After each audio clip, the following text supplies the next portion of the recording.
Good morning, students.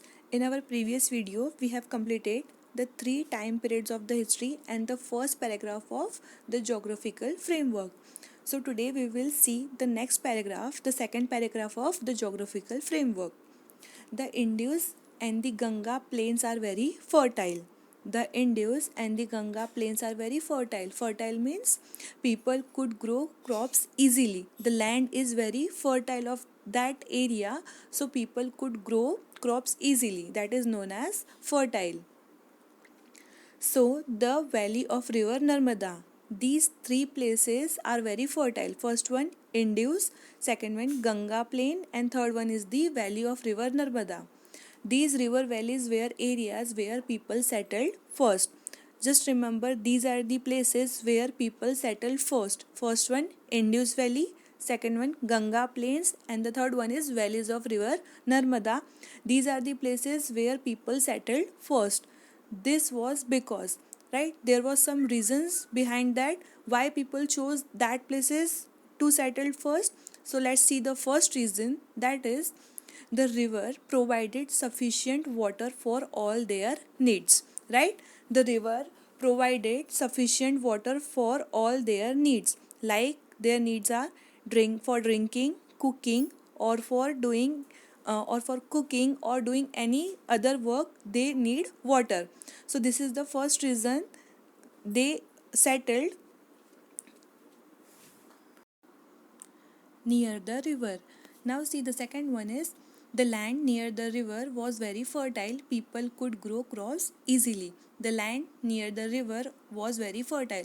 Always remember, the land which is the near, they always fertile lands as compared to the other lands, because water facilities are there, so that lands are very fertile, so people could grow crops easily. This was the second reason people settled in the valleys of river Narmada or Ganga first, because they can easily grow the food crops. And the third reason was the rivers served as a means of transport. They can use rivers as a means of transport. With the help of rivers, they can travel from one place to another. This was the third reason people chooses that area to settle first. Geography also determines the development seen in a particular area. With the help of geography, we will get some knowledge about the development have been seen in a particular area. Places with unfavorable environment are sparsely populated. Places with unfavorable environment. Now, what is unfavorable environment? Means in a particular area or an environment, the things are not good to people settle there, like lack of water facilities, the land was not fertile of that area, the rivers were not there, so all these are unfavorable condition. People cannot settle in this type of area where is a lack of food, lack of water, or lack of water facilities. So these type of area are sparsely populated. Sparsely means thinly populated. Not much people settled in this type of area. Very few people can settle in this type of area, that is known as sparsely populated. Sparsely means thinly populated. Very few people will settle in this type of area.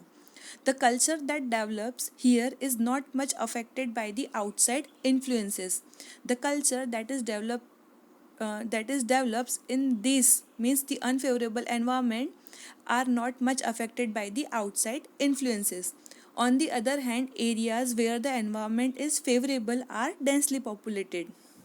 As compared to these sparsely populated areas, the other areas where the environment is favorable means all the conditions are good for the human beings to settle, like proper food facilities, means the land is very fertile of that particular area, so people could grow crops easily. Rivers were there, so they can use water for their basic needs. They can use river for transport, from to go from one place to another place, or they are having all the good facilities or the environment to settle that area. So areas where the environment is favorable are densely populated. Densely populated means thickly populated. More people will settle in this type of area as compared to the unfavorable environment, right? जिस area में सारी facilities available रहेगी, like food, water, transport, उस areas में लोग ज़्यादा settle होंगे as compared to those areas जहाँ पे जो सारी कंडीशंस है वो अनफेवरेबल है, जैसे कि खाना प्रॉपर अवेलेबल नहीं होगा क्योंकि वहाँ की जो ज़मीन है वो फर्टाइल नहीं होगी, so they can't grow food and lack of water facilities like this. Now see the term did you know. Two of the words we often use for our country are India and Bharat. When we talk about our country, we always use these two words to represent our country, right? India or Bharat. The word India comes from the Indus. Remember, the word India comes from the river Indus called Sindhu in Sanskrit. The name Bharata was used for a group of people who lived in the northwest and who are mentioned in the Rig Veda. The earliest composition in Sanskrit letter it was used for country. Now see the next one, sources of history. We learn about the events of the past from many sources, right? We learn about the events means the things which had already happened in the past from many sources. We can get information about all the things which had already happened in the past from many sources. So these are divided into literary and archaeological sources. Sources of history are divided into two parts. First one is the literary sources and second one is the archaeological sources. So let's see first one, that is literary sources. So literary sources includes all written and non-written or oral text containing information about the past. What includes in the literary sources? All the written and non-written and oral text containing information about the past includes the literary sources. In ancient times, people had no knowledge of writing on paper, right?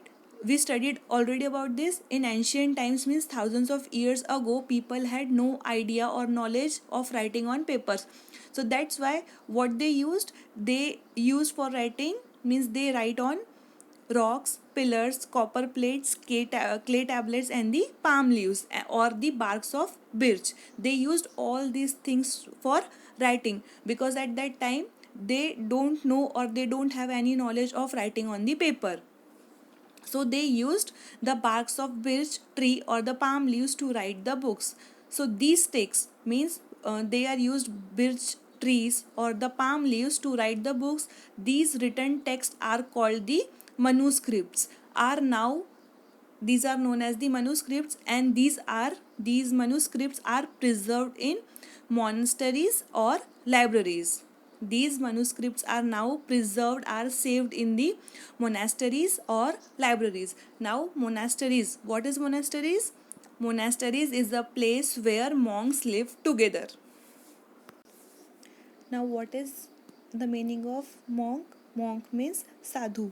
ऐसी जगह जहाँ पे बहुत सारे साधु एक साथ रहते हैं, वहाँ पे ऐसी टाइप के जो मनुस्क्रिप्ट्स है उनको क्या किया है, प्रिजर्व करके रखा है, सेव करके रखा हुआ है. So in this image you can see Devi Mahatmya manuscripts on palm leaf. So this type of books which is written on the palm leaves. Now see the second one, that is sacred and secular text. Literary sources that deals with the religious subject. Religious subjects means the subjects which are related to a particular religion. So literary sources that deal with the religious subjects are together called as the sacred literature. On the other hand, texts that are focused on the subjects of the social, political, and the economic importance and have a little link with the religion are called the secular literature, right? What is includes in the sacred? The subjects, the sources which deals with the religious subjects. And what includes in the secular text? The subjects which deals with the social, political, and the economic importance that includes in the secular text. Now see the third one, that is indigenous and foreign literature. Literary text written in the past by the people of our country are called the indigenous literature. Remember, the text which is written by the Indian people in the past are known as indigenous literature.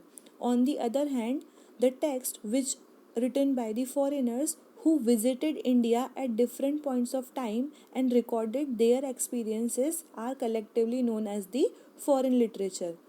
What is the indigenous literature? Indigenous literature are those literature जो India के ही people ने लिखे हुए हैं past में, means in the previous period.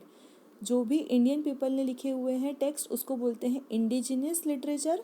और जो foreign के लोगों ने इंडिया में विज़िट किया था डिफरेंट डिफरेंट टाइम्स में, और जब विज़िट करने के बाद उन्होंने कुछ टेक्स्ट लिखे अपने एक्सपीरियंस के हिसाब से, जब वो यहाँ पे आए उन्होंने जो घूमे और जो भी उनको एक्सपीरियंस मिला जो उन्होंने अपने एक्सपीरियंस से लिखा है उसको बोलते हैं फॉरेन लिटरेचर.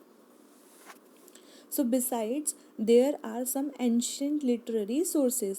इन दोनों के अलावा भी और सोर्सेज हैं. So besides there are some ancient means early literary sources composed in the scripts which we have not been able to understand so far. Besides means indigenous sources and the foreign literature. इन दोनों के अलावा third source भी है that is known as the ancient literary sources composed in scripts which we have not been able to understand so far. Why? Because it is written in the different languages which we cannot understand so far. So we are unable to know what these literary texts contain.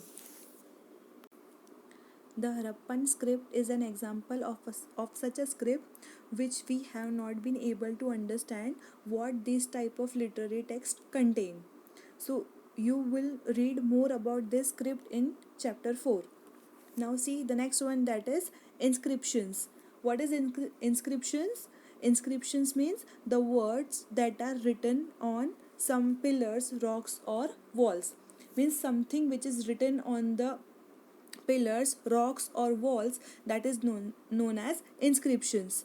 Inscriptions were another important means of recording the information during the past, right? Because they don't know means at that time the paper was not invented, so they used other things to write or to record some information at that time. So inscriptions were the important means of recording the information during the past time. Usually they are writing found engraved on stone tablets. Their writing found engraved on the stone tablets, pillars, metal plates, walls of caves, etc. The inscriptions were written in different languages at different places. All the inscriptions were found in the different places and which is engraved. Engraved means उन पे जो लिखा हुआ है pillars पे, वो हर जगह पे जो अलग अलग टाइप के पिलर्स मिले हैं वो सब में एक ही लैंग्वेज यूज़ की हुई नहीं है. जो भी सारे पिलर्स है और जो अलग अलग प्लेसेस पर मिले हैं उन सब में जो लिखा हुआ है वो क्या है, the language was also different at the different places.